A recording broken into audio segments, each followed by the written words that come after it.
Idza aradallahu bi'abdihil khaira, apabila Allah berkehendak dengan hambanya untuk mendapatkan nilai-nilai kebaikan, ajjalalahul uqubata fid dunya, Allah segerakan siksaan untuknya dalam kehidupan dunia.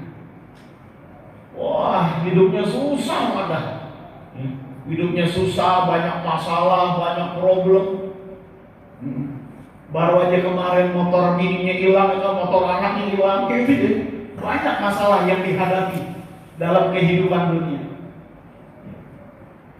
Kita kan melihatnya, ya Allah, tuh orang dosa apaan ya, sial mulu kan gitu ya.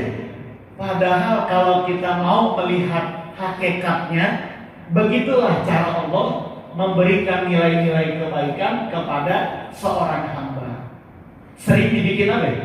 Dibikin susah. Ternyata kesusahan yang dialami oleh seseorang itu bukan hal yang buruk buat Allah. Karena begitulah cara Allah memberikan pahala. Begitulah cara Allah menghapus dosa. Dibikin kesusahan terus dialami oleh hambanya dalam kehidupan. Cuman kita selalu melihat dengan kacamata zahir. Ya. Ini orang sering dapat masalah, hidupnya kayaknya diselimutin sama kesialan lah gitu ya. Sial terus dah, gak pernah untung. Nah kita nih yang selalu memandang buruk orang lain bilang, tuh orang mudanya dosa apaan ya, sampai tuanya begini gitu. Nah ternyata memang itulah cara Allah dalam rangka menghapus dosa. Daripada nanti disisa di akhirat, yang satu harinya itu 1000 tahun dunia, mendingan di sini. Dosa satu hari dibalas satu hari. Nah kalau di akhirat satu hari dibalas 1000 tahun. Lo kenyang nih kan? 1000 tahun di akhirat. Nah, jadi begitulah agar kiranya pada saat dia meninggal dunia dengan sebab banyak persoalan masalah yang dialami sehingga membuat dirinya menjadi susah, maka Allah berkehendak mengampuni semua dosa-dosanya. Wa idza aradallahu bi'abdihi syarra, tapi sebaliknya, apabila Allah berkehendak terhadap diri seorang hamba untuk mendapatkan nilai-nilai keburukan, kalau tadi kan nilai-nilai kebaikan, nah ini sebaliknya nih. Kalau Allah berkehendak memberikan nilai-nilai keburukan pada diri seorang hamba, amsaka anhu bidambihi, justru Allah tahan tuh. Allah tahan dengan sebab dosa yang dia lakukan, ditahan sama Allah, nggak dibalas hidupnya, dibikin suntuk oleh Allah. Padahal ini orang banyak melakukan dosa dan kemaksiatan, tapi materi kebendaan dunianya makin banyak. Sengaja ditahan, ya, disimpan nama Allah gitu ya, disimpan. Ya Allah, ya seolah-olah Allah bilang gini, nah, gue tahan ya, dosanya Allah tahan pembalasannya di dunia. Kapan Allah akan berikan pembalasannya itu? Kapan? Entah di akhirat. Disebabkan karena orang tersebut dipilih oleh Allah untuk mendapatkan nilai-nilai keburukan dalam kehidupan dunia. Amsaka anhu bidambihi, Allah tahan tuh. Allah gak siksa, Allah gak bikin sial hidupnya disebabkan karena dosa yang banyak dia lakukan. Hatta yuwafa bihi yaumal qiyamah, sehingga nanti pada akhirnya dibales oleh Allah dengan semua dosanya itu yaumal qiyamah, pada hari kiamat. Makanya dulu ketika dua malaikat yang mencoba untuk menjadi manusia, kan dulu ada tuh di zaman Iskandar Zulkarnain, dua orang malaikat yang namanya Harut wa Marut. Dia melihat bahwa kehidupan manusia ini banyak melakukan dosa dan kemaksiatan. Nah, dia curhat dah sama Allah, ya Allah, hamba-Mu banyak dikasih nikmat, tapi banyak berbuat dosa dan kemaksiatan. Kata Allah itu disebabkan karena mereka memiliki nafsu. Kalau malaikat kan nggak dikasih nafsu, makanya nggak ada potensi ingin berbuat dosa tuh nggak ada malaikat. Itu Nabi melihat para malaikat di langit ketika perjalanan Isra wal Mi'raj, ada yang sujud, ada yang ruku, ada yang duduk aja bertasbih kepada Allah. Itu sejak diciptakan sampai kiamat nggak berhenti. Jadi nggak ada perasaan malaikat pengen berhenti, disebabkan karena mereka nggak punya nafsu, malaikat. Udah kayak robot. Ya, pokoknya kalau belum mesin ini dimatiin, ya terus muter. Malaikat memang begitu sifatnya. Nah, kita ini punya nafsu.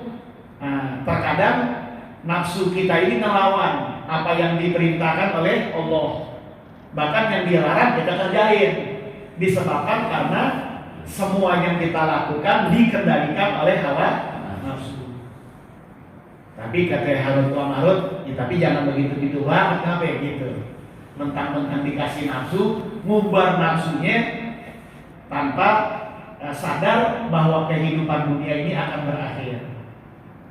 Udah, karena ya Allah Subhanahu wa taala Maha berkehendak, Harut wa Marut diturunkan oleh Allah dari langit ke bumi. Harut wa Marut sini, kita jajal yuk gitu ya. Harut wa Marut dua malaikat yang dibekali nafsu oleh Allah. Turun, jajalin kamu jadi manusia. Turun nih dua malaikat Harut wa Marut bergaul. Awalnya sih benar, ya kayak orang kampung di kampung benar, pas sampai di Jakarta benar masih sebulan 2 bulan gitu ya. Pas kenal bocah tongkrongan beda lagi kelakuannya. Ngomongnya udah nggak teratur. Malaikat Harut wa Marut juga begitu. Nah, ketika dibekali nafsu oleh Allah untuk turun bergaul dalam kehidupan manusia, nggak sanggup deh, nggak kuat. Disebabkan karena keinginannya dikendalikan oleh nafsu. Udah akhirnya banyak berbuat dosa dan maksiat. Nah, dihukum oleh Allah, nah kan rasain sendiri gitu ya. Berarti masih hebatan manusia yang beribadah kepada Allah, padahal mereka dibekali nafsu. Makanya kan kata Nabi, kalau seorang hamba Allah manusia yang telah dibekali nafsu oleh Allah, tapi akalnya bisa kendalikan nafsunya, maka kedudukannya lebih mulia dari malaikat. Malaikat ini nggak sanggup, ya cuma 2 bulan nggak sanggup kok kalau Komarut, ya, hidup di bangsa nggak sanggup dia gitu. Baru 2 bulan, nah kita mah alhamdulillah ya. Jadi lebih kuat kita nahan hawa nafsu ketimbang malah nikah. Itu sudah diberi coba oleh Allah untuk memperlihatkan kemuliaan kita bangsa manusia. Makanya siapa yang bisa kendalikan hawa nafsunya, akalnya menang, maka kedudukannya lebih tinggi dari malaikat. Tapi kalau akalnya kalah, dikuasai oleh hawa nafsu, lebih rendah dari binatang. Ya binatang tukar-tukar pasangan ya wajar, binatang. Kucing nih, malam ini kawin anak, ntar besok kawin yang lain gitu ya. Binatang. Emang kagak ada akalnya, ya cuma dikendalikan oleh nafsu. Nah manusia nggak boleh begitu, karena manusia punya akal yang difungsikan untuk mengendalikan hawa nafsu. Nah kalau manusia nggak bisa memfungsikan akalnya bahkan dikuasai oleh hawa nafsu, nah dia seperti binatang. Allah berfirman kal'an'am balhum adallu gitu ya dalam Al-Quran. Mereka seperti binatang, bahkan kedudukannya lebih rendah daripada binatang. Nah jadi dari hadis ini kita bisa dapat mengukur standar orang yang di akhir kehidupannya itu banyak mengalami kesusahan. Itu nggak buru-buru dicela, jangan. Karena bisa jadi begitulah cara Allah mengampuni dosa. Dan kita juga jangan tergesa-gesa menilai baik bagi orang yang kelihatannya nggak pernah ibadah, nggak pernah sholat, nggak pernah melakukan kebaikan terhadap sesama, tapi rezekinya makin banyak. Ya.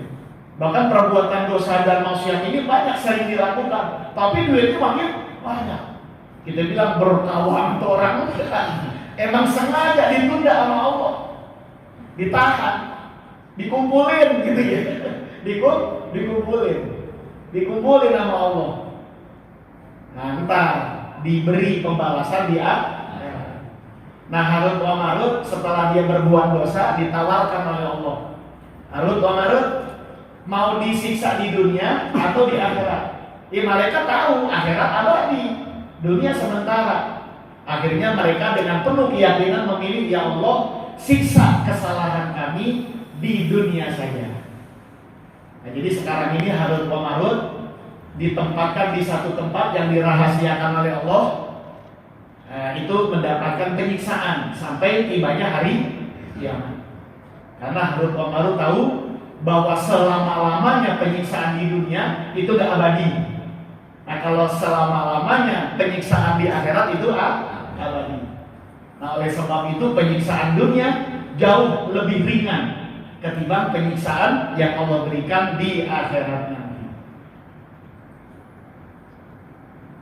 Nah, jadi hadis ini membuat kita sadar kita nggak boleh gegabah menvonis buruk terhadap orang yang sering dapat masalah, karena bisa jadi begitulah cara Allah menyayangi hambanya, agar kiranya pada saat akhir kehidupan dunia ini dia tidak membawa dosa sedikit pun, disebabkan karena dosanya sudah diampuni oleh Allah Subhanahu